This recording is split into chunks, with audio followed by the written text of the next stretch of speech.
మొత్తం రంగులు తేలిపోయేసి ఎంత కలర్ వేస్తున్నారు, అదంతా కెమికల్లో. క్యాన్సర్స్ అంటున్నారు. మనం డబ్బు గురించి ఆలోచిస్తున్నాం కానీ సీరియస్లీ స్టిల్ మనం కన్జ్యూమర్ ఫోరంగా డబ్బు గురించి ఆలోచిస్తున్నాం కానీ హెల్త్ గురించి ఎంతమంది ఆలోచిస్తున్నాం? మనం ఇంత డబ్బు ఖర్చు పెడుతున్నాం ఈ కామర్స్ సైట్స్కి, వీటన్నిటికీ కూడా ఫ్రెష్గా వస్తాయి, లేకపోతే ఇదని చెప్పేసి మనం డబ్బు ఖర్చు పెడుతున్నామే. ఖర్చు పెట్టేటప్పుడు కనీసం మన హెల్త్ ప్రొటెక్ట్ చేయబడుతుందా?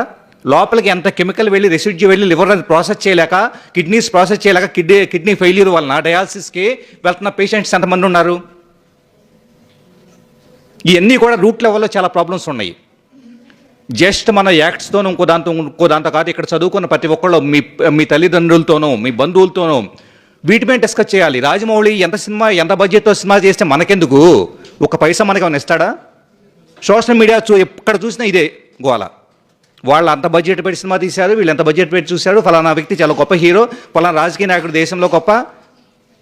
ఏమన్నా ఉపయోగం ఉందా? ఏ క్షణమైతే కనుక మన డబ్బుకి, మన ఆరోగ్యానికి, మన జీవన విధానానికి, ద క్వాలిటీ ఆఫ్ లైఫ్కి, ప్రతి క్షణం మన జీవిస్తున్న దేనికి వాల్యూ ఉంటుందో అప్పుడు మీరు సక్సెస్ అయినట్టు లెక్క. ఈ భూమి మీద పుట్టిన ప్రతి వ్యక్తికి they have 100% right to live quality life.